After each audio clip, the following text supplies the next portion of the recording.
Hello.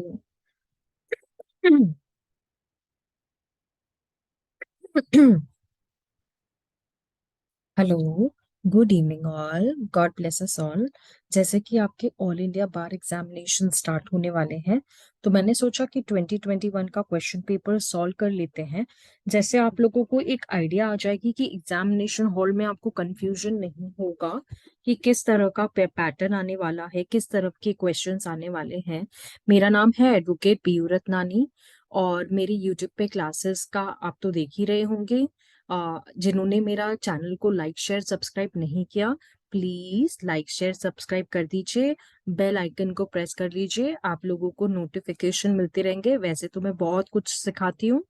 Try joining the class, मेरी online classes free होते हैं। Let's begin without wasting of time. I am advocate Piyu Ratnani, as I already mentioned. चलिए let's begin the class here. Question number one जो है, how many kinds of presumption are there as classified by the supreme court. अब presumption जो है वो supreme court ने क्या classify, वैसे तो देखा जाए इरिबटेबल होती है, रिबटेबल होती है, प्रिजम्पशन होता है, मिक्स्ड प्रिजम्पशन ऑफ लॉ होता है। तो ये सारे के सारे सुप्रीम कोर्ट ने हम लोगों को प्रिजम्पशंस बताए हैं। तो the answer to the presumption is all of the above. If you can see this question, the answer is all of the above, जैसे कि मैंने आपको बता दिया। चलिए क्वेश्चन नंबर टू पे आते हैं। What is the leading decision of Maneka Gandhi versus Union of India, right of hearing. अब लीडिंग केस जो था ना मेनका गांधी का, इसको 1978 के केस लॉ में दिया गया है। सुप्रीम कोर्ट की केस लॉ है एससीसी पेज नंबर 248, जिसमें Maneka Gandhi versus Union of India के बारे में बताया गया है। और मैं आपको बता दूं कि ये जो केस था it was very important, very very important, क्योंकि ये ऑडी अल्ट्रम पैटर्न के बारे में भी बताता है। You all must be knowing what is audi alteram partem, है ना। ऑडी अल्ट्रम पैटर्न, ठीक है। तो इसको एक बार देख लीजिएगा। Question number three, advocate act 1961 came into force on. कब एडवोकेट एक्ट 1961 फोर्स में आया था? एडवोकेट एक्ट 1961 जो फोर्स में आया था 19th ऑफ मई 1961। ठीक है, नेक्स्ट क्वेश्चन पे आ जाते हैं। Question number four, harbouring an offender who escape from the custody और whose apprehension has been ordered. Harbouring को लेकर अगर आपने आईपीसी सेक्शन पढ़ा होगा 216, तो आप लोगों को हार्बरिंग को लेकर कोई भी, क्योंकि ये एक कैपिटल ऑफेंस के बारे में बताया गया है। पब्लिक सर्वेंट को लेकर एप्रीहेंशन, हार्पर्स को लेकर जो भी होती है, यहाँ पर जो कैपिटल ऑफेंस की इम्प्रिजनमेंट होती है 7 years। Now next question, question number 5 बोलता है मैक्सिम एक्टर्स नॉन फेसेट निसी मेंसेट रिया, इसका मतलब क्या होता है? There can be no crime without guilty mind. ठीक है ना। आपको हर हर क्वेश्चन 5 में ऐसे बता दूं कि जो भी ये मैक्सिम दी गई है, इसमें ये लैंटन फ्रेज से ली गई है। इसका मतलब होता है unless his mind is guilty, जो भी पर्सन होगा, आपको पता होगा, this is expressed in section number 84 of IPC. 84 of IPC speaks about this very well. Okay, now coming to question number 6, law laid down under section 73 of Indian Contract Act is related to which of the following cases? Hadley versus Baxendale, ये जो case है ये बहुत important case है। Section number 73 of contract act को लेकर इसने सब, अगर आपने सेक्शन 73 पढ़ा है तो आपको ये क्वेश्चन लेने में आसानी होगी। Hindu marriage act 1955, petition in which a decree of restitution of conjugal rights has been passed to apply to court for a decree for divorce by showing that there has been restitution of conjugal rights as between the parties of marriage for a period of 1 year or upwards after passing the decree। अब इसका जो कंज्यूगल rights है, आपने अगर section number 9 Hindu marriage act देखा रहेगा, divorce petition भी अगर आपने देखी होगी 13(1)(IA) में, तो आप लोगों को ये क्वेश्चन को आंसर करने में बिल्कुल भी प्रॉब्लम होगी, क्योंकि does not permit any party to that. This is the answer. Answer number C, does not permit. Okay. Question number 8, the offense under the Prohibition of Child Marriage Act 2006। अभी ये child marriage act अगर आपने 2006 पढ़ी होगी, तो ये question number 8 जो है आपको बहुत आसान होगा करने के लिए, क्योंकि ये सेक्शन नंबर 15 इसमें जो दिया गया है, if you have read section number 15 of ये जो है offence under prohibition of child marriage act 2006, I don't think so this answer is so hard to reply. Cognizable and non bailable ऐसे offences होते हैं जो चाइल्ड मैरिज एक्ट 2006, ये तो आपने एक्ट पढ़ी है तो पता होगा। Land acquisition, central government of the private public partnership project consent. अब ये जो है ना, इसमें 70% जो होता है, the answer is 70%।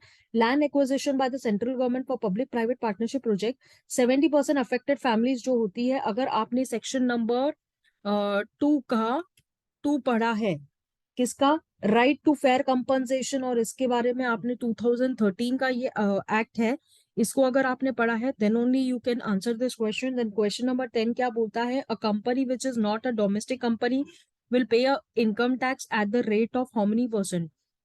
Income tax की बात कर रहा है यार, 40% की बात कर रहा है। जो भी कंपनी एक डोमेस्टिक कंपनी नहीं है, उसको 40% भरना रहता है। Question number 11, as per section 53 of IPC, injury denotes any harm whatever illegally cause to any person. अब ये सारे इंग्रेडिएंट्स जो है, बॉडी, माइंड, रेपुटेशन, तो answer is all the above. इसमें अगर आपने सेक्शन 53 आईपीसी पढ़ा है, तो no doubt you can answer this question.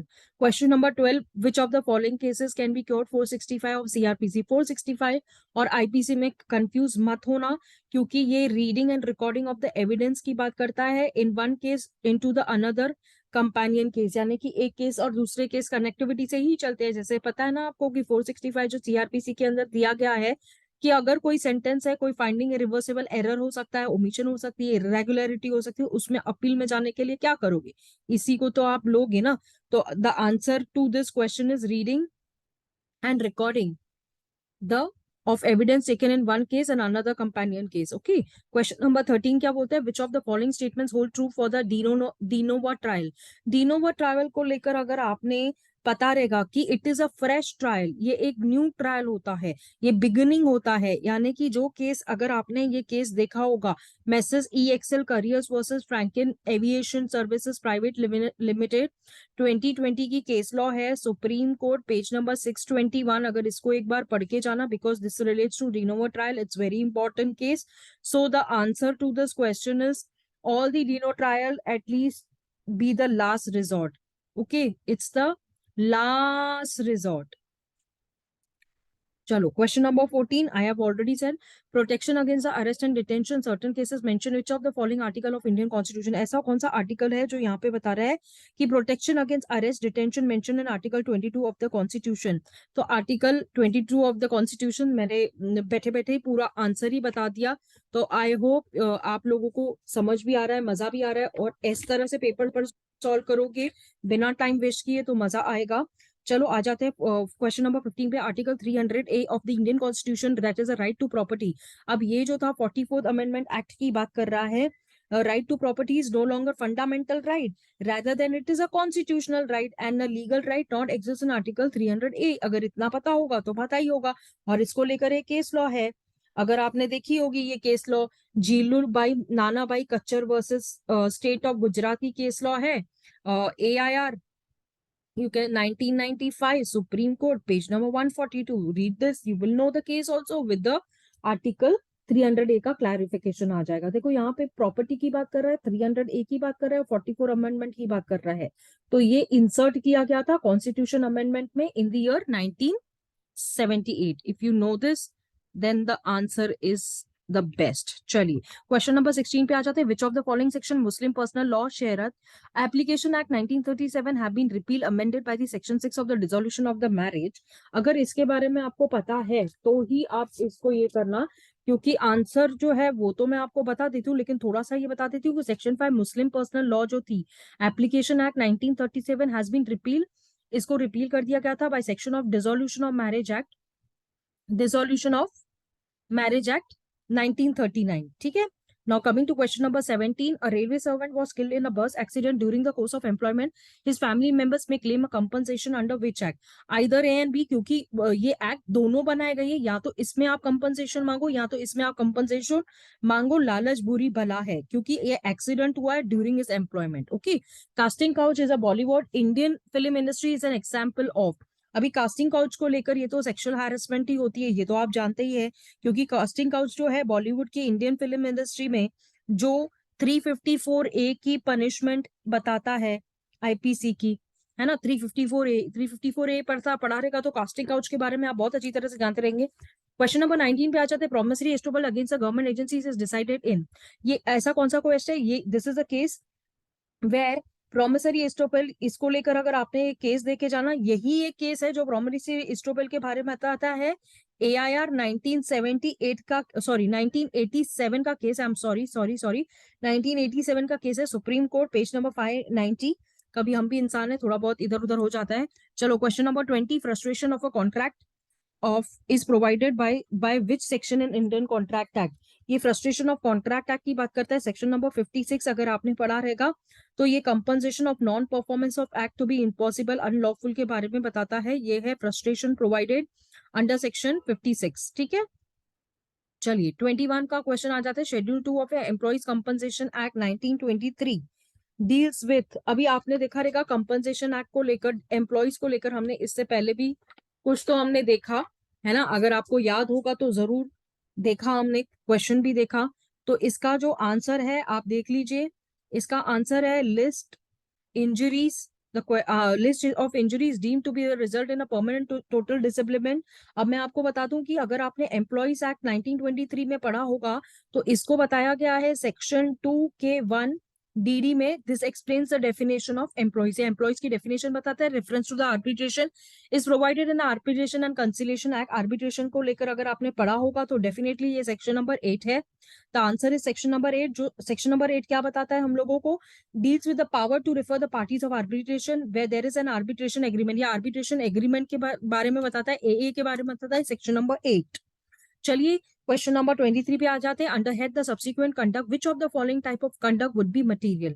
ये पूछ रहा है आपको कौन सा कंडक्ट मटेरियल होगा। वैसे तो देखा जाए change in line, evasion, fear, ये सबके सब जो है ये होंगे, क्योंकि under the head of subsequent conduct अगर ये सब भी बात देखिए तो मोटिव होता है, प्रिपरेशन होती है ना, प्रीवियस सब्सिक्वेंट कंडक्ट्स हो जाते हैं। ये सारी चीजें अगर आपने पढ़ी है तो आपको ये क्वेश्चन बहुत इजी लगता होगा। A plaint has to be present in the plaint. देखो अगर आपने डुप्लीकेट कॉपी प्लेंट के साथ में नहीं लगाई है तो आपको प्लेंट रिजेक्ट हो जाता है, ये आपको पता है। ऑर्डर 7 रूल 11 के कॉन्टेंट्स अगर आपने पढ़े होंगे तो ये क्वेश्चन आपको आराम से समझ में आ जाएगा। चलिए क्वेश्चन नंबर 26 क्या बोलते हैं, where a decree is pass against the Union of India or a state of the act done in the official capacity of the person concerned under section 82 of execution की बात करता है। देखो execution के लेकर अगर मैं आपको एक सिंपल ये बताऊं क्या, क्योंकि एग्जीक्यूशन को लेकर आपने 82 और ऑर्डर 21 को लेकर अगर आपने पढ़ाई की है तो मुझे नहीं लगता ये क्वेश्चन डिफिकल्ट जाना चाहिए, because the answer is 3 months from the date of decree. क्योंकि जो डिक्री जो भी पास होती है यूनियन या स्टेट या जो भी ऑफिशियल कैपेसिटी में होती है 82 के अगेंस्ट जैसे भी एग्जीक्यूशन होती है shall not be issued, decree remains unsatisfied, decree unsatisfied रहती है फॉर द पीरियड ऑफ, जो आपका आंसर है 3 months from the date of decree. Okay 27 freedom of residence article 19 of the Indian constitution is available which of the following clauses. ये आपने अगर constitution जरा भी पढ़ा होगा ना तो जरा भी आपको इस बारे में पता होगा। तो this clause 1E freedom of residence के बारे में, ऑल द सिटीजन, हम लोगों को राइट टू रिसाइड है, सेटल है कौन से भी पार्ट ऑफ इंडियन कंट्री में, कहां पे भी हम रह सकते हैं। 28 बोलता है under this section of Indian evidence act admission is defined at section 17 पे खतरा एडमिशन हम सभी को पता है, और admission act Indian evidence act में आपने पढ़ा हुआ है। 29 पे आ जाते हैं, which of the following cases of Supreme Court has to be held investigation officer should be allowed to refer the records of investigation. अब जैसे मैं पढ़ रही हूँ उस तरीके से ही पढ़ना जैसे आप आंसर को ये दे सके। ठीक है, the answer is state of Karnataka versus Yerappa Reddy. इसके बारे में आपको इन शॉर्ट बता देती हूँ कि ये सुप्रीम कोर्ट की केस लॉ है जिसमें इन्वेस्टिगेट ऑफिसर को अलाउ किया जाता है रिकॉर्ड ऑफ इन्वेस्टिगेशन में। ये एविडेंस का प्रोसेस है और ये मेमोरी टेस्ट ऑफ विटनेस बोला जाता है। इसको बोलते हैं memory test of witness, memory test of witness, memory test of witness. याद रखना ये जो केस है very very important because it is a latest case law. Latest तो नहीं बोल सकते लेकिन ये अपन बोल सकते हैं कि AR 2000 है, तो लेटेस्ट नहीं बोल के अपन बोलेंगे 2000 सुप्रीम कोर्ट की केस लॉ है, इसलिए मैंने आपको थोड़ा लेटेस्ट बोल दिया।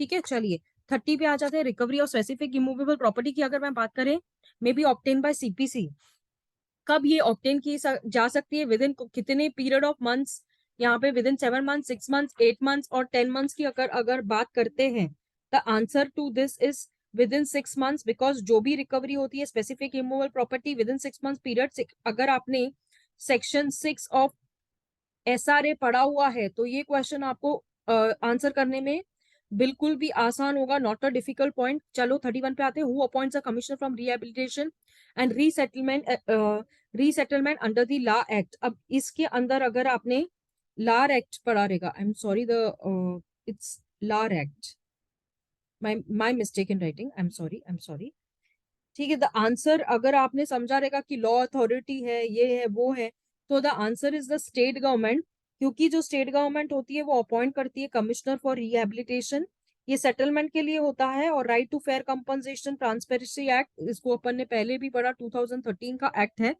तो इसको पढ़ा है तो डेफिनेटली आप इसको कहीं ना कहीं ये कर पाएंगे। If a party who had obtain an order for leave to amend the pleading does not amend within the, और ये मेरा जो क्वेश्चन है, ये मेरे स्टूडेंट्स तो सीपीसी सीआरपीसी के जो भी क्वेश्चन होंगे वो तो बहुत आसानी से कर देंगे, क्योंकि बहुत बहुत बहुत बहुत ईजी है।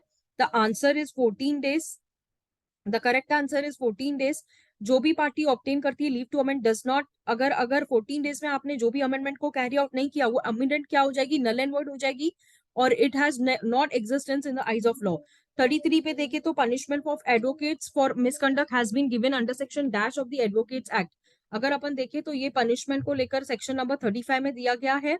Punishment of advocate misconduct act of 35 advocates act के बारे में अगर आपने पढ़ा है, तो एडवोकेट एक्ट सेक्शन नंबर 35 ये बताता है कि अगर आप मिसकंडक्ट करते हो तो बार काउंसिल आपके अगेंस्ट कितना कितना कुछ करती है, और कितना डिसिप्लिनरी एक्शन होगा। आपको सस्पेंड किया जाएगा, आपको एडवोकेट से रिमूव कर दिया जाएगा, आपका स्टेट रोल ये खत्म कर दिया जाएगा। If you read you must be knowing. 34 IPC professional negligence and often involve in the medical professional in the cases alleging. अब आईपीसी को लेकर अगर आपने पढ़ी है, आपकी स्टडी अच्छी है, तो 304A को लेकर अगर आपने देखा होगा कि ये प्रोवाइड करता है, death of any person doing a rash or negligent not amounting to culpable homicide shall be punished with imprisonment either for the term 2 years or fine or both. ठीक है, ये आंसर है आपका।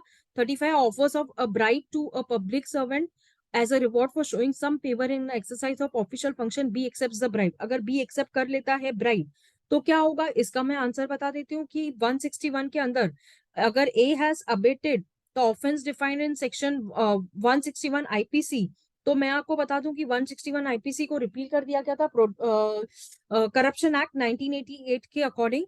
तो this is the thing. 36 perpetual injunction में be granted. कब perpetual injunction grant की जा सकती है, ये सारे के सारे में परपेचुअल इंजंक्शन को ग्रांट किया जा सकता है, क्योंकि डिफेंडेंट अगर ट्रस्टी है property of the plaintiff where there is no standard of asserting actual damage, तो कंपनसेशन मनी के फॉर्म में would not amount to an adequate relief के बारे में बताता है। तो आपको, मुझे लगता है कि, मुझे नहीं लगता है कि कुछ प्रॉब्लम है। If you no section number 38 of SRA, then no problem to this question। 37 क्या बोलता है, a company wishes to ensure that no one can else can their logo। अगर आपने किसी का भी ट्रेडमार्क यूज किया है, तो कंपनी अगर कोई विश करती है, ट्रेडमार्क एक्ट 1999 में, तो इसका अगर आपने सेक्शन ZB के अंदर देखा है, तो वो ट्रेडमार्क के बारे में बताता है। Now coming to 38 the section of arbitration and confidential act dealing with the time of commencement of arbitration, कौन सा आर्बिट्रेशन की बात कर रहा है, तो आंसर इज सेक्शन नंबर 21।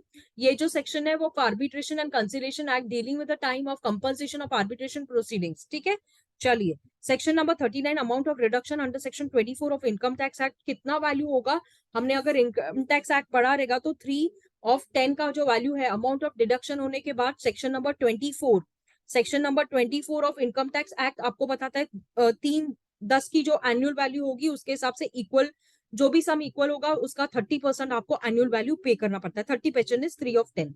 चलो आ जाते हैं 40 क्वेश्चन पे। The test of reasonable is not wholly dash test is contrast and are fairly indicated by the constitution. ये जो भी है, देखो एक सब्जेक्टिव ऑब्जेक्टिव डिस्क्रिप्टिव, एक्चुअली जो सब्जेक्टिव टेस्ट है उसके बारे में यहाँ पे बताया गया है कि जो टेस्ट होती है वो रीजनेबली होती है। इसको लेकर एक केस लॉ है 2003 सुप्रीम कोर्ट का केस लॉ है, पेज नंबर 3057। और ये केस को मैं आपको बता दूं, Javed and others versus state of Haryana का केस है, इसको आप पढ़ के जाना प्लीज। तो कहीं ना कहीं मुझे लगता है कि आपको प्रॉब्लम नहीं आएगी। इट्स 3157। ओके, नाउ 41 क्या बोलता है, power to enact the law relating to the citizenship of India is left to dash under the provision of Article 11 of the Indian Constitution। अब ये तो आपको पता ही है कि पार्लियामेंट, इतना सिंपल क्वेश्चन, अगर आर्टिकल 11 के बारे में आपको नहीं पता, अगर आर्टिकल 11 नहीं पता तो आपने कॉन्स्टिट्यूशन को स्टार्ट भी नहीं किया, इसका मतलब ये। 42 क्या बोलते हैं, payment of compensation to railway employees by the railway administration for injury by accident is governed by. अब जो एम्प्लॉयज कंपनसेशन एक्ट है 1923 की, देखो कितना बार रिपीट हुआ है ये क्वेश्चन, तो एम्प्लॉयज कंपनसेशन एक्ट 1923 को एक बार जरूर देख के जाना, क्योंकि ऐसा नहीं हो लेने के धरने पड़ जाए, क्योंकि पेमेंट ऑफ कंपनसेशन अगर रेलवे एम्प्लॉयज की बात करता है तो ये इंजरी बाय एक्सीडेंट होता है, तो एम्प्लॉयज कंपनसेशन एक्ट जो कि ये एक्ट है इसमें बताया गया है, and this is very crucial. 43 क्या बोलता है, minimum amount of compensation payable to under employees compensation act 1923 in case of total permanent disable अगर है तो इसमें अगर कितना मिलेगा 1,40,000, ठीक है, क्योंकि मिनिमम अमाउंट जो कंपनसेशन एम्प्लॉयज को दिया जाता है रेलवे समन को इतना ही दिया जाता है, ठीक है, तो इससे अच्छा ये एक्ट पढ़ के जाना वरना तो लटक जाओगे। 44 क्या बोलता है, bond of under section 109 CrPC as a security good behaviour from suspected person can be executed for a period not exceeding, कितने मंथ्स के लिए बोला गया है, 1 ईयर का जो पीरियड है, क्योंकि ये जो बॉन्ड है 109 में लिया जाता है for a period not exceeding 1 year. 109 को लेकर आप सीआरपीसी में गुड बिहेवियर बॉन्ड अगर पढ़ा है तो मुझे नहीं लगता ये क्वेश्चन आपके लिए हार्ड है, it is very easy question. 45 होता है the minimum limit of ₹500 that could be paid to wife as a maintenance under section 125 CRPC. 125 CRPC is a very very very crucial, very very important. The answer is 2001, क्योंकि जो minimum जो maximum limit वो 500 रुपए बताई गई थी अगर आपको पता है, और जो कुड भी मेंटेनेंस होगा 125 में रिमूव किया गया था 2001 के एक्ट में, इस एक्ट को बनाकर इसको रिमूव कर दिया गया था, ठीक है। नाउ 46 द टर्म वीपो स्टैंड्स फॉर, वीपो का मतलब फुल फॉर्म क्या होता है, वीपो का फुल फॉर्म होता है world intellectual property organisation. World intellectual property organisation की अगर मैं आपको थोड़ी सी बता दूं कि ये इसका मतलब जो है ग्लोबल फॉर्म होता है इंटेलेक्चुअल प्रॉपर्टी। जो भी कॉर्पोरेशन विपो जिसको बोलते हैं अपन, 193 मेंबर्स होते हैं स्टेट के जिनको यहाँ पे लिया जाता है। Provision as to section 10 of, अब सेक्शन 10 जो भी प्रोविजंस होते हैं वो मैंडेटरी होते हैं, क्योंकि सेक्शन 10 सीपीसी क्या बोलता है, ये प्रोवाइड करता है trial any suit directly substantially previously institute अगर कुछ है तो उसको लेकर बनाया गया है। Pendency of a suit in foreign court does not exclude preclude the court, ये इसके बारे में बताता है। अगर फॉरेन कोर्ट के बारे में पढ़ा है तो सेक्शन 10, अगर सीपीसी पढ़ा है तो डेफिनेटली क्वेश्चन को आंसर कर पाओगे। Constructive res judicata is contain in which of the following, ये तो सबको मालूम है, अगर हमने लॉ भी नहीं पढ़ा होगा ना तो उस बच्चे को भी मालूम होगा कि the answer is explanation number 4 section number 11 res judicata का बारे में, डॉक्ट्रिन ऑफ रेस जुडिकेटा उसके थ्योरीज के बारे में अगर पढ़ा होगा तो डेफिनेटली ये question. Plea of res judicata अगर आपने पढ़ा है, the right of the plaintiff to have adjudication of his claim, यही बोलता है जो एक्सप्लेनेशन 4 में दी गई है। 49 क्वेश्चन क्या बोलता है, the famous pronouncement of Delhi high court regarding the constitutional validity of a section of IPC was reserve bye the supreme court. अब इसको देखो, ये जो केस है सुरेश कौशल वर्सेस नास फाउंडेशन, ये प्रोनाउंसमेंट ऑफ दिल्ली की थी। इस केस को 2014 वॉल्यूम 1 एससीसी पेज नंबर 1 में इसको बताया गया है, क्योंकि इसमें सेक्शन 377 आईपीसी को लेकर बोला गया है, ठीक है। तो ये ऑलरेडी आपके क्वेश्चन में है, देखिए ये फेमस प्रोनाउंसमेंट था। और now question 50 under CrPC 19 who shell record the information of rape being the rape victim. अगर वुमेन पुलिस ऑफिसर है, ये तो आपको पता है कि वुमेन पुलिस ऑफिसर को ही लिया जाता है अगर रेप तो जो लेडीज के साथ में होता, ठीक है ना, द वुमेन पुलिस ऑफिसर या ऐसी ऑफिसर जो भी information of rape being a rape victim as per section 154 आपको भी पता है ना, जिसके अंदर सेक्शन 326 ए है, 326 ए है, बी है, सी है, डी है, 376 A B C D, 376 A B C D, है ना, ई, ए बी सी डी ई। अगर ये सारे सेक्शन जो अलाइज किए अटेम्प्ट किए गए हैं तो वुमेन पुलिस ऑफिसर को ये सब रिकॉर्ड करना है। 51 under the provisions of CrPC 1973, इसमें जो प्रोविजंस है 51 के क्वेश्चन में देखिए कि कौन सा summons can be oral, summons क्या ओरल हो सकते हैं, summons can be either appearance, summons can be cannot be served on the, summons cannot be corporation entities either appearance or producing a document or a thing, है ना।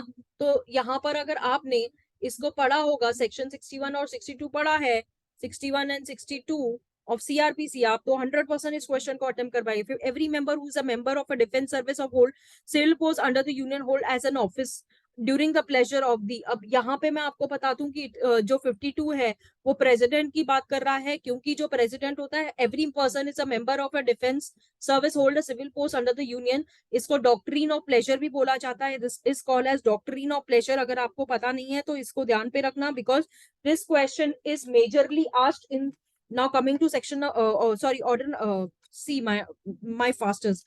Question number 53, arbitration of the proceedings क्या होती है? Arbitration proceedings जो होती है वो quasi judicial proceedings होती है। आर्बिट्रेशन को हमने देखा है क्योंकि वो डिफाइन किया गया है, डिस्प्यूट बिटवीन द टू और मोर पार्टीज के बीच में है ना आर्बिट्रेशन प्रोसीडिंग्स का। What is an ad hoc arbitration? Ad hoc arbitration को लेकर अगर अपन ने पढ़ा रहेगा तो आर्बिट्रेशन को लेकर आपने पढ़ा है तो A B C, the answer is A B C. Ad hoc arbitration is not administered by any institution, hence the parties are required to determine all the aspects of the arbitration procedure for conducting a number of arbitration manners for appointment। यहाँ पे मैंने आपको बता दिया। Question number 55 पे आते हैं, which of the following section define in the mesne profit के बारे में अगर आपने पढ़ा रहेगा तो सेक्शन नंबर 2 के 12 में पढ़ा रहेगा आपने।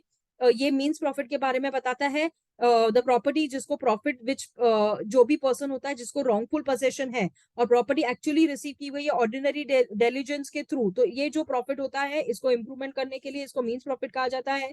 एक केस लॉ जो है 2004 की केस लॉ को डिस्कस किया गया था, मेसेस भंडारी लाल वर्सेस सन, और 2004 की केस लॉ है एसएसी वॉल्यूम नंबर 5 3040 कुछ पेज नंबर है, एक बार उसको देख लेना प्लीज। तो आपको मेसने प्रॉफिट या मीन्स प्रॉफिट जैसे भी बोले, हम तो मीन्स प्रॉफिट बोलते हैं, I have heard people saying mesne profit. Question number 53, which of the following date Hindu marriage act 1955 came into force on? अब हिंदू मैरिज एक्ट कब आई थी भैया, कब आई थी? 18 मई 1955, जिसमें ये 18 बस ये लॉ को कॉडिफाई करके ये हिंदू मैरिज एक्ट के लिए बनाया गया। चलिए आ जाते हैं 57 में, which of the following properties section number 30 Hindu succession act. Please Hindu succession act को देख के जाइएगा, because this is very very important, क्योंकि the answer is all the about these all are answers included. Section number 30 जो है वो आपको बताता है कि हिंदू सक्सेशन एक्ट में जो टेस्टिमेंट्री सक्सेशन होता है वो प्रोवाइड करता है डिस्पोज विल और एनी टेस्टिमेंट्री डिस्पोजल। तो यहाँ से आपको पता चलता है कि जो भी केपेबल डिस्पोजिशन को लेकर होता है, यहाँ पर interest of the male Hindu जो भी मिथिक कोपासनरी प्रॉपर्टी होती है या इंटरेस्ट होता है इन मेंबर्स का, जिसको अपन तारवा तवाजी कवारू इलिम जो बोल रहे हैं, ये सारे के सारे इसमें हैं। चलिए 58 पे आ जाना, advocate is under the obligation to uphold the rule of law, ensure the public justice system is enable to function, it is all potential any violation or principle of professional ethics by an advocate unfortunate and unacceptable, ignoring even a minor violation misconduct militates against the fundamental rights of the foundation public justice system clause. इसका मैं answer बता देती हूँ, क्योंकि ये 58 जो है आप ध्यान से क्वेश्चन पढ़ना वरना आप लटक जाओगे, क्योंकि ये सारे छोटी छोटी mistakes. OP Sharma versus high court of Punjab Haryana, इसमें क्या बताया गया था? जो एडवोकेट होता है अंडर ऑब्लिगेशन होता है कि रूल ऑफ लॉ जो भी बनाया गया है उसको अनेबल टू फंक्शन और फुल पोटेंशियल से किया जाना चाहिए। ये जो केस है ये केस है 2011 का, वॉल्यूम 6 एससीसी पेज नंबर 86। यहाँ पे मैंने आपको बता दिया। इसका एक और केस है जो पूछा जाता है इसी क्वेश्चन के अंदर, जो है Jekwal versus state of UP. Read this case इसके साथ में 59 सेक्शन 8 ऑफ कंपनीज एक्ट 2013 जो प्रोविजन रिलेटिंग, जो क्वेश्चन नंबर 59 में है वो बताता है formation of a companies and charitable objects. इसके बारे में आप अगर आपने पढ़ा होगा तो ये जो सेक्शन नंबर 8 है, this speak section number 8 of companies act, ठीक है, एक बार वो पढ़ लेना। क्वेश्चन नंबर 60 बताता है verification of the registered office shall be furnished registrar. इनका पीरियड ऑफ जो रहता है वो इनकॉर्पोरेशन कितना रहता है? 30। अगर आपने सेक्शन नंबर 12 के 2 ऑफ कंपनीज एक्ट में देखा रहेगा तो this answer is very very very very difficult for you, but अगर इसको पढ़ा है तो very very easy for you. 61 cyber law deals with, अगर साइबर लॉ आपने नहीं पढ़ा है तो प्लीज पढ़ के जाना, क्योंकि इसमें से भी क्वेश्चन 100% आएगा। The answer is all the above, ठीक है। साइबर लॉ एक्चुअली डील करता है इंटरनेट, ई कॉमर्स और ये सब। साइबर लॉ को जो अपन ब्रांच ऑफ लॉ बोला गया है, और electronic digital signature cyber crime जो होता है, साइबर सिक्योरिटी के लिए जो गवर्निंग मैकेनिज्म्स है उन्होंने इलेक्ट्रिक कॉमर्स के थ्रू इन इंडिया में इसको लेके आया गया है under the domain of cyber law.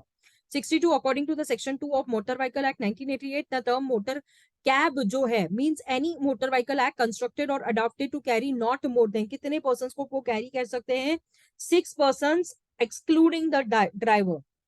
ये तो आपको पता ही होगा ना, क्योंकि आपने अगर section number 2 motor vehicle act 1988 को पढ़ा है तो ये क्वेश्चन आंसर करने में आपको जरा भी डिफिकल्टी नहीं होगी। क्वेश्चन नंबर 63 पे आ जाते हैं। National commission of consumer protection is composed of कितने मेंबर्स होते हैं भाई? 5 मेंबर्स होते हैं। ये national commission section consumer act का सेक्शन अगर आपने 54 देखा रहेगा कंज्यूमर प्रोटेक्शन एक्ट का, तो ये आंसर आप आराम से कर सकते हो। Question number 64 which of the following statement is are false for the purpose of Hindu marriage act 1955। जो भी क्वेश्चन नंबर 64 को अगर आप अटेम्प्ट करोगे तो ध्यान से करना, क्योंकि this is very very important. और इसका आंसर जो है वो थर्ड है, ठीक है। और इसमें जो पर्सन है उसको कन्वर्ट किया जाता है दूसरे रिलीजन में। तो section 2 of Hindu marriage act को पढ़ लीजिए तो 100% इस क्वेश्चन को सॉल्व करें। 65 provision for the settlement of dispute outside the court has been prove under section. अगर आपने इसको पढ़ा है, प्रोविजंस को पढ़ा है आपने, तो 65 तो आपके लिए बाएं हाथ का खेल है, बिकॉज 89 ये सीपीसी का प्रोविजन है जहां पर अमेंडमेंट एक्ट आया था 1999 को। इस अमेंडमेंट को देखना, आर्बिट्रेशन, कंसिलेशन, जुडिशियल सेटलमेंट, लोक अदालत, मेडिएशन को लेकर अगर आपने 89 में नहीं पढ़ा तो क्या पढ़ा? मतलब आपने कुछ नहीं पढ़ा। The Indian evidence act came into force on Indian evidence act came into force on 1 September. Force में कब आया था? ठीक है ना, 1872। याद रखना इस बात को। 67 मुझसे पढ़ते थे तो 100% ये याद होता था कि मैंने तो ट्रिक बताई है। According to the provision article 315 of the Indian constitution, अगर आपने इंडियन कॉन्स्टिट्यूशन एक्ट पढ़ा है तो आपको पता होगा the answer is 1 and 2 C. क्योंकि 315 में ये जो प्रोविजन दिया गया है, there is a public service commission for the union and the public service commission for each state, public service commission for the union if requested the governor, approval president लेकर जो भी अग्री किया जाए, जो भी स्टेट अगर कहे। Question number 68 पे आ जाते हैं। Which of the following section of Hindu adoption act 1956 deals with the amount of maintenance की अगर मैं बात करूं तो ये आ जाता है सेक्शन नंबर 23। जो हिंदू में अडॉप्शन एंड मेंटेनेंस एक्ट को लेकर अगर आपने पढ़ा होगा तो इस सेक्शन नंबर 23 को लेकर आप बहुत क्लियर होंगे। 69 in which of the following case supreme court first of all made an attempt to look into the question regarding the extension of right to life, the right to health and other hygienic conditions के बारे में अगर आपने पढ़ा होगा तो rural litigation and the entitlement of Kendra versus state of UP का जो केस है, इस केस को अगर आपने पढ़ा होगा तो 1985 SCR volume number 3 page number 169 इसको पढ़ लीजिए एक बार, क्योंकि इसमें इकोलॉजिकल बैलेंस के बारे में, हार्डशिप के बारे में बताया गया है। तो इसको एक बार पढ़ लीजिए आप। Base conviction is associated with of the following, the control of the trans boundary movement of hazardous waste is a disposal. The answer मैंने आपको बता दिया कि ये जो बेसल कन्विक्शन होती है, ट्रांस बाउंड्री मूवमेंट हजारियस, ये Basel conviction on the control of trans boundary, इसको डिस्पोजल वॉज अडॉप्टेड, इसको 1989 में अडॉप्ट कर दिया गया था 1989 में, और इसको फोर्स में लेके आया गया था 1992 में। ओके, चलिए coming to question number 71। Cyber crime is in a nature, cyber crime is a intangible in a nature. Why intangible? क्योंकि जो ये क्राइम है कंप्यूटर ऑब्जेक्ट है। क्रिमिनल साइबर क्राइम क्रिमिनल में यूज डिवाइस यूज करके information, business को leak करके ये लोग कहीं ना कहीं इंफॉर्मेशन ऑनलाइन क्रैक कर सकते हैं। Health and education cesses in applicable to, अगर आप हेल्थ एंड एजुकेशन देखे रहेंगे तो ऑल एसएसएस जो है कि हेल्थ एंड एजुकेशन को लेकर आपने देखा होगा कि 4% टैक्स लगता है, 4% टैक्सेस लिविड। ओके, 73 क्वेश्चन पे आ जाइए। Contractual liability arises where, contractual liability there is an intention to create legal obligation. इसमें आपको लीगल ऑब्लिगेशन के बारे में बाल्फर वर्सेस बाल्फर का केस है, अगर आपने पढ़ा होगा तो this is very important case, Balfour versus Balfour. Okay, same आप समझ लेना, जो केस है 1999 का, इसको पढ़ा है तो ये आंसर करने के लिए इजी हो जाएगा। The rule of strict liability is based upon Rylands versus Fletcher. ये जो है ये एक केस है जिसको एक लैंडमार्क केस, टॉट का लैंडमार्क केस है, नो फॉल्ट लाइबिलिटी का केस है। This is no fault liability. If you know this then तो I think no problem. The rule of last opportunity was laid in which of the following, ये जो cases दिए गए हैं, Davis versus मान का केस है, ये डेविस वर्सेस मान, इसमें रूल ऑफ लास्ट अपॉर्चुनिटी के बारे में दिया गया है। ये एक जो केस है ये 1842 का केस है, एक बार इसको पढ़ के जाइए क्योंकि इसको अपॉर्चुनिटी दी गई थी। प्लेंटिफ और डिफेंडेंट के बारे में इसमें डिस्कस किया गया है। Question number 76, in which of the following case which was held that the right to comfort under section 25 of Hindu adoption and maintenance act 1956 suspends any contract to the contrary that is a fact, date of the decree makes no difference. अगर मैं आपको बता दूं इसका answer है सेसी Emil versus थाइमूर अमल। इसका जो है ये केस है एक्चुअली एआईआर, जिसको डिस्कस किया गया 1964, मद्रास की केस लॉ है, and it is page number 217। Okay, now coming to section order, see now section and order is into my mind. Question number 77, the phrase file in the PIL ostensibly in public interest but in fact to serve the person private interest means, इसका मतलब क्या है? जो PIL allies कर रहे जा रही है, ठीक है, to be public actually selling protection of a private interest. इसमें जो PIL अलाइज की जा रही है ये फिर जो PIL है ये ऑस्टेंसिबली है in a public interest but in fact ये जो है पर्सन का प्राइवेट इंटरेस्ट होता है जो पब्लिक इंटरेस्ट को एक्चुअली सीक करता है प्रोडक्शन ऑफ प्राइवेट।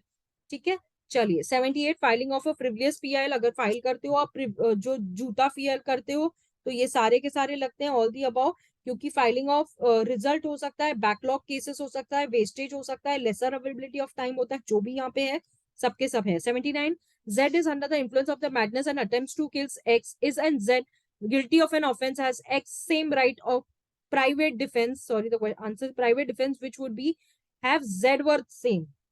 अब यहां पर जो क्वेश्चन अगर आपने if Z versus same, same नहीं होगा, सेम होगा, सेम, पागल। The answer to this is none of the above, because इसमें से कुछ भी नहीं लगता यार, ये भी नहीं है, ये भी नहीं है, ये भी नहीं है। The answer is this, none of the above. ठीक है, तो Z has not committed any offence as per section, अगर आपने 98 का IPC पढ़ा है, 98, then तो this answer is very very easy to understand question. Admission can be broadly अभी admission जो है वो जुडिशियल होती है, एक्स्ट्रा जुडिशियल होती है क्या, या फिर आइदर A एंड B होना चाहिए वहां पे, वाओ, या फिर both A and B।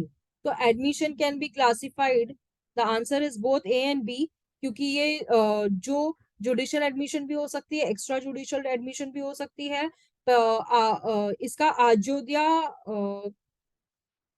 Prasad Bhargava versus Bhawani Shankar Bhargava AIR 1957 all one का केस है, इसको एक बार देख लीजिएगा। ठीक है, question number 81, section 66 of IPC lays down 81 को देखे तो ये क्वेश्चन को डिलीट कर दिया गया था क्योंकि इसको सेक्शन 66 एविडेंस एक्ट को लेकर, सेकेंडरी एविडेंस को लेकर यहाँ पे क्वेश्चन होना चाहिए। ठीक है, चलिए 82 पे आ जाते हैं। Maximum res ipsa loquitur means what, ये तो छोटा छोटा बच्चा जानता है, छोटा बच्चा। द थिंग्स स्पीक्स इटसेल्फ, इसको जो ये मैक्सिम ली गई थी, जो theory of the facts and circumstances जो कोर्ट में आप नेग्लिजेंस को लेकर लेते हैं, ये जो एलिमेंट है डिफेंड एंड एक्सक्लूड किया जाए, सिचुएशन ऑफ इंस्ट्रूमेंट इंजरी और डिफेंडेंट के नेग्लिजेंस को लेकर जो भी प्लेंटिफ को इंजरी होती है due to the action and contribution, इसको लेकर बार्ने वर्सेस बोर्डल का केस है 1863 का। तो दिस इज वेरी इंपॉर्टेंट, अगर आप एक बार उसको देख के जाना। 83, एनी प्राइवेट पर्सन में अरेस्ट, कौन सा प्राइवेट पर्सन जो है उसको अरेस्ट किया जा सकता है, commits an offence in the presence or proclaim offender, the answer is D. आपको पता होगा section number 43, section number 43 of CRPC। How long a warrant of arrest remains in force, जब तक कैंसिल नहीं करोगे, ऑफ कोर्स सिंपल सी बात है, जब तक कैंसिल नहीं करोगे तब तक तो वारंट ऑफ अरेस्ट रहेगा ही ना, नहीं तो क्या होगा।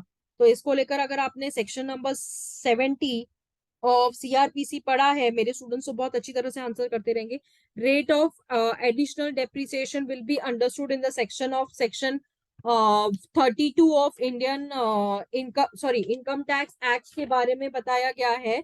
तो यहाँ पर मैं आपको बता दूं कि 85 जो है वो हमको बताता है 10% है, 20 है, तो कितना परसेंट है, द आंसर इज 20%, क्योंकि जो रेट होता है इसको अगर आपने सेक्शन नंबर 32 में ये पढ़ा होगा तो 100% आपको ये आंसर मालूम रहेगा। Section number 32 of income tax act. 86 क्या बोलता है? The committee which lead to the passing of the criminal law amendment act was headed by. अब इसको लेकर अगर थोड़ा सा मैं बता दूं कि जस्टिस JS वर्मा जी तो थे जिन्होंने अमेंडमेंट एक्ट, निर्भया एक्ट, जो निर्भया का केस था, जो प्राइमरी रीजन था उस इंसिडेंट को लेकर, जो 16 ऑफ दिसंबर, कोई नहीं भूल सकता 16 दिसंबर 2013 की बात। और इसको एविडेंस को लेकर, इन दोनों को लेकर जो अटैक हुआ था, सेक्सुअल हैरेसमेंट हुआ था, स्टॉकिंग, ये सारे ऑफेंसेस को लेकर यहाँ पे बताया गया है। Now 87 under the scheme of CRPC non cognizable offence क्या होते हैं?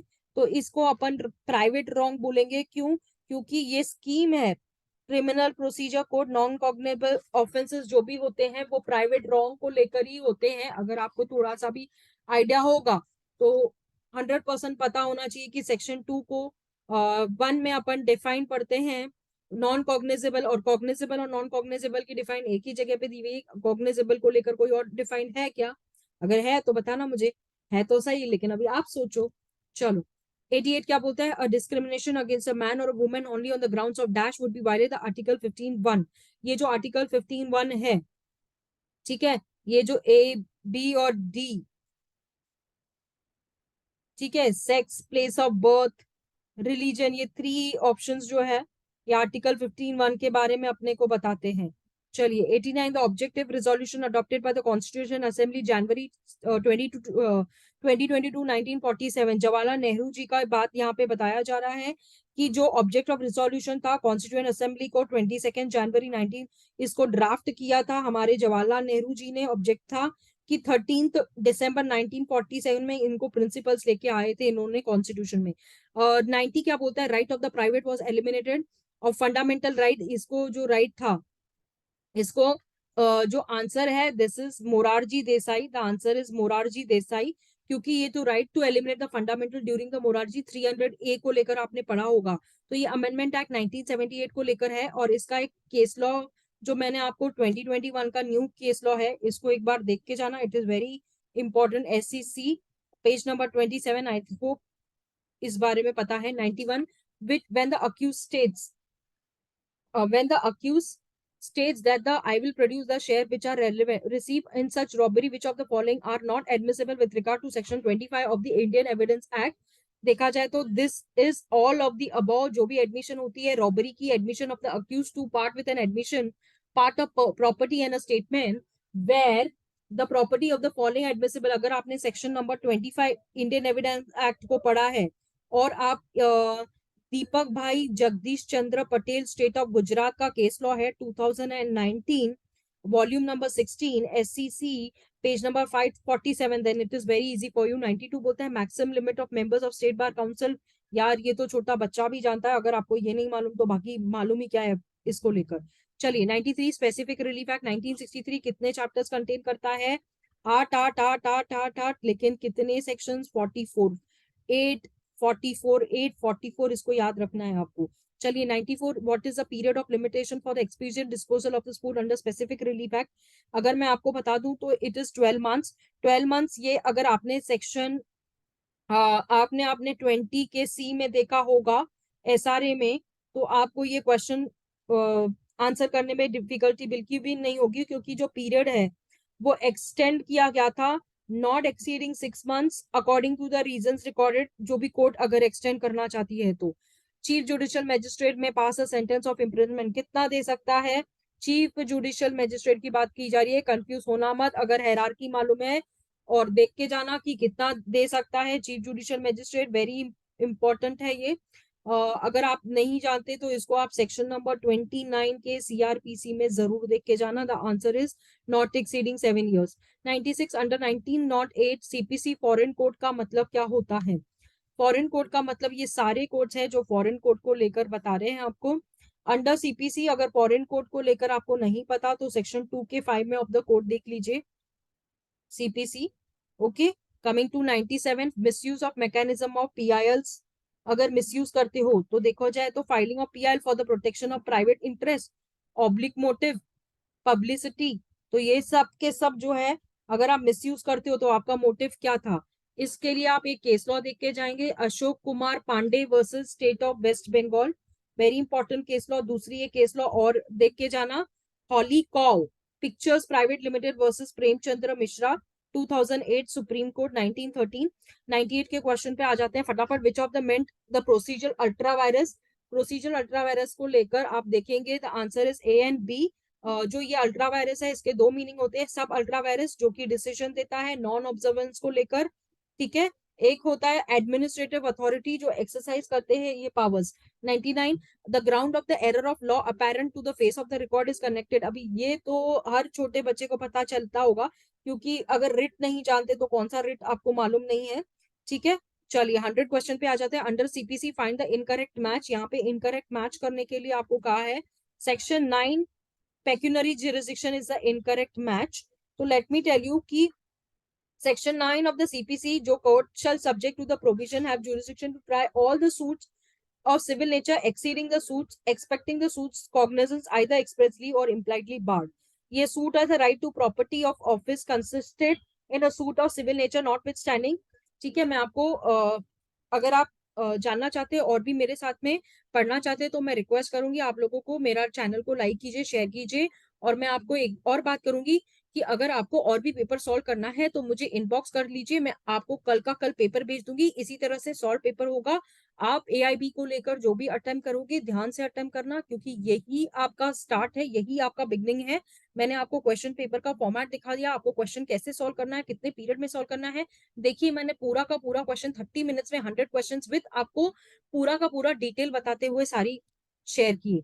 तो चलिए, आई होप आपको समझ में आया। अगर कुछ भी डिफिकल्टी है तो मैसेज कीजिए मुझे, ठीक है। चलिए bye bye all, God bless अस।